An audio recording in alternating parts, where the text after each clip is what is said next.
tenacity many times from the morning of September 11th, where they answered my call for some help, to the skies over foreign countries where they've come forward out of their safe tanker track to give me gas when I simply could not leave a ground force that was engaged in a firefight. They've answered the call and come forward time and on time and time again. That disbursement is I'm filled with incredible pride and gratitude for all that the tanker crews do, our pilots, our boom operators, and the maintainers. And to the families of our 6 fallen, know that we share your grief.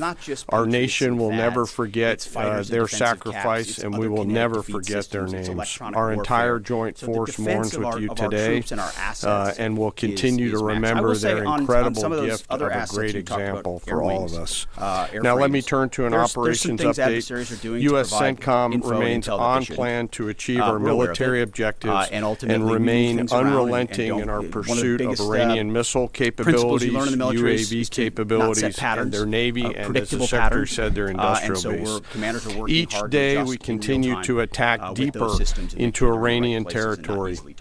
As reported by U.S. Central Command yesterday, the U.S. military dropped 5,000-pound penetrator weapons into underground storage facilities, storing coastal defense cruise missiles and other support equipment. These weapons are bespokely designed to get through concrete and/or rocks and function after penetrating those barriers. We continue to hunt and kill mine storage facilities and naval ammunition depots. We continue to hunt and kill afloat assets, including more than 120 vessels and 44 mine layers, and the pressure will continue. So on the talks, we're flying further to the east now and penetrating deeper into Iranian airspace to hunt and kill one-way attack garrisons, destroying Iran's ability to project power outside of its borders. The A-10 Warthog is now in the fight across the southern flank and is hunting and killing fast-attack watercraft in the Straits of Hormuz. In addition, AH-64 Apaches have joined the fight on the southern flank, and they continue to work on the southern side, and that includes some of our allies who are using Apaches to handle one-way attack drones. In Iraq, AH-64s have been striking against Iranian-aligned militia groups to make sure that we suppress any threat in Iraq against U.S. forces or U.S. interests. And we remain focused on pursuit of any platform that Iran could field to harm Americans or our partners. Last Friday, Admiral Cooper and the CENTCOM team conducted precision strikes against more than 90 targets on Karg Island, which included all of their military-only infrastructure, which included air defenses, naval bases, mine storage, and deployment facilities. And as the Secretary mentioned, we continue to strike against Iran's defense industrial base, and will continue to do so. Today I want to continue my theme of talking about members of our incredible joint force. Today I want to talk about some exceptional airmen who are engaged in the fight daily. First on the Strait of United Hormuz, States Air Force, Air Force Reserve, and Air National Guard crews within our bomber force, the B-1s, B-2s, and B-52s, and the airmen on the ground who maintain and load these weapon systems. They are the backbone of America's long-range strike capability, and their contributions to Epic Fury have been decisive. Assigned to STRATCOM under Admiral Rich Correll and supported by TRANSCOM, the tanker force that we've talked about, under the command of General Randall Reed, every mission is designed to achieve overwhelming outcomes on behalf of the United States and our allies. Last weekend, I had the chance to go out and see some of our deployed bomber forces, the B-1 and B-52 crews, and I had a chance to sit down with some young aviators and maintainers and ask them, how do you feel? Tell me about your typical day. And these are crews comprised of between 2 and 5 airmen, 2 on the B-2s, 5 on the B-52s, and 4 in the B-1s out there. You can't just have a few shifts. Some of these Americans are in their early or mid-20s, and we give them the gift of this incredible responsibility. That's why the chairman's talking about our industrial base. That's why we're launching the Arsenal of Freedom tour to revive our defense industrial base. President Trump doing it in a way that nobody else has. As far as President Trump and boots on the ground, I don't understand why the base, which they have already, they understand, wouldn't have faith in his ability to execute on this. Look at his track record of pursuing peace through strength, America first outcomes. And what he's simply saying, and it's exactly true, and I've said from this podium too, we're not going to foreclose any option. You can't fight and win a war if you tell your adversary what you are willing to do or what you are not willing to do, to include boots on the ground. Our adversary right now thinks there are 15 different ways we could come at them with boots on the ground. And guess what? There are. So if we needed to, we could execute those options on behalf of the President of the United States and this department.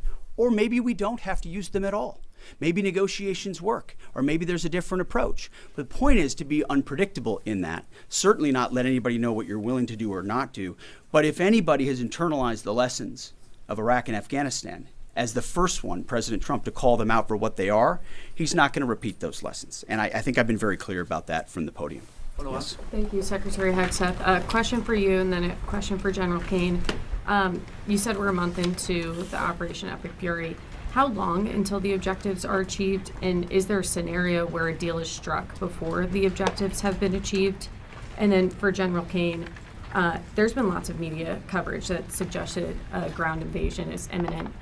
What other purposes might the soldiers and the Marines who have been deployed over to the Middle East serve in this conflict?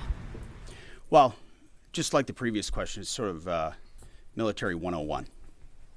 Don't tell your enemy what you're willing to do or not do, and don't tell your enemy when you're willing to stop, especially an enemy that likes to hide in bunkers and try to hoard their missiles and hope you'll wait you out.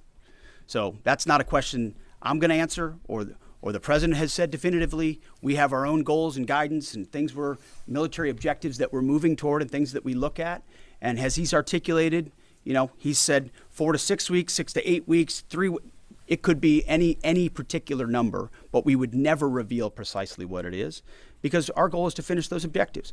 And we're well on our way. And the chairman and I look at this every single day. It will be the president's determination and the president's determination alone when those objectives are complete and when it serves the interest of the American people to cut that deal, to make sure that Iran doesn't have a nuclear capability, and ultimately that our objectives, our interests are advanced. I don't know if you want to add anything. No, just to answer your question, Reagan, the range of military options that those forces can offer are extensive, not just limited to what you mentioned in terms of forces on the ground. And I wouldn't want to take away the president's decision space, but there are a multitude of things, not the least of which is Iran should note that they're out there and that they are a pressure point, and so they should carefully consider, I think, at the diplomatic level, not my job as a chairman, but at the diplomatic level, to consider what's in front of them. Jerry. Okay, Mr. Secretary, the U.S. government and IC assessed for many years that Iran is protecting al-Qaeda senior leaders, including the current Emir Saif al-Idil.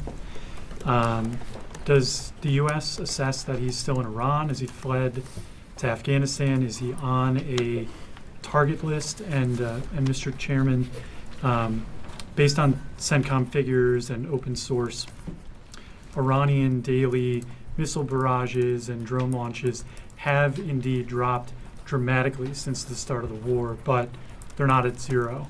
And they seem to have maintained some level of low but stable numbers. Perhaps they've dropped a little bit more in recent days. How do we get that closer to zero? And what impact is Iran's degraded but still very real capability impacting current and future operations? So I won't speak to a particular target. I'll just say that al-Qaeda remains our enemy, obviously. And there are a lot of people on our target list in Iran. And if they were to be harboring al-Qaeda, they would certainly fit that list. Just quickly, the mobile targets that they have that we continue to service, as the Secretary talked about, the 200 hits that were done last night. That's one component of continuing to lower that.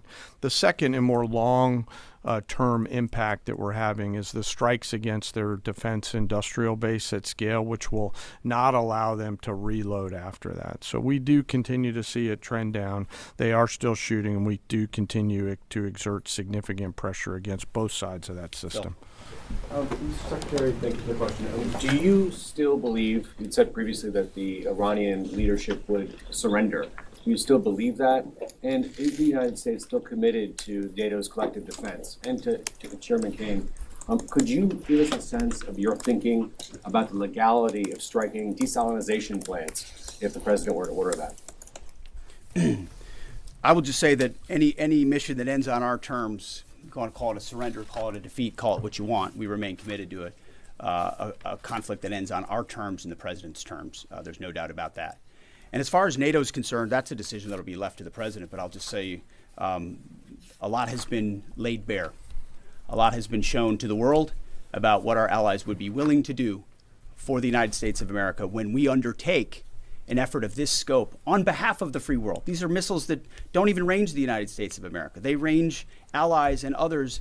And yet when we ask for additional assistance or simple access basing overflight, we get questions or roadblocks or hesitations.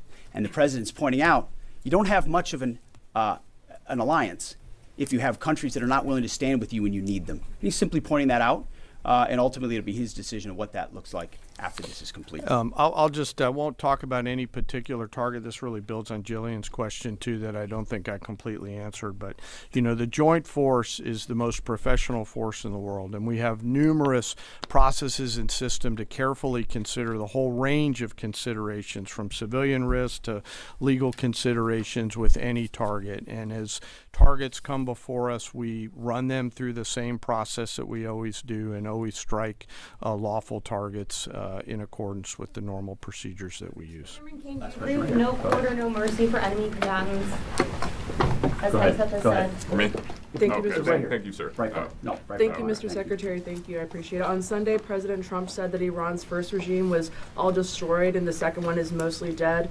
And the third regime that we're on right now has been much more reasonable in negotiations. Do you agree with that assessment, and why? I would defer to the negotiating team there. They're the ones talking to him, but they're getting a back and forth on terms, which is a productive development. We stand right there next to our negotiating team, always willing and prepared to put them in an even better position. Thank you very much. I appreciate it. Thank you. Thank you.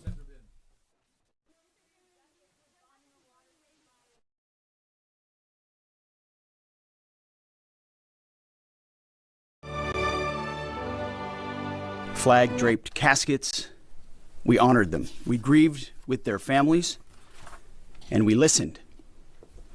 What I heard through tears, through hugs, through strength, and through unbreakable resolve was the same from family after family. They said, finish this. Honor their sacrifice. Do not waver. Do not stop until the job is done. My response, along with that of the president, was simple. Of course, we will finish this. We will honor their sacrifice. Their sacrifice only steals our commitment. I wear this bracelet. Staff Sergeant Jorge Oliveira, he was one of my sergeants, or one of my specialists in Guantanamo Bay. He deployed later to Afghanistan, where he was killed on 19 October 2011. Killed 10 years after 9/11, 15 years ago. He was one of the 1%, the best of America. Not just a guardsman, but a law enforcement officer back home and a family man. I remember him every day, just like so many other men and women of our generation and previous generations who wear bracelets like this. Just as we will always remember those lost in this conflict. Their names are now etched into our mission and into the soul of a grateful nation. I stand here today speaking to you, the American people, not through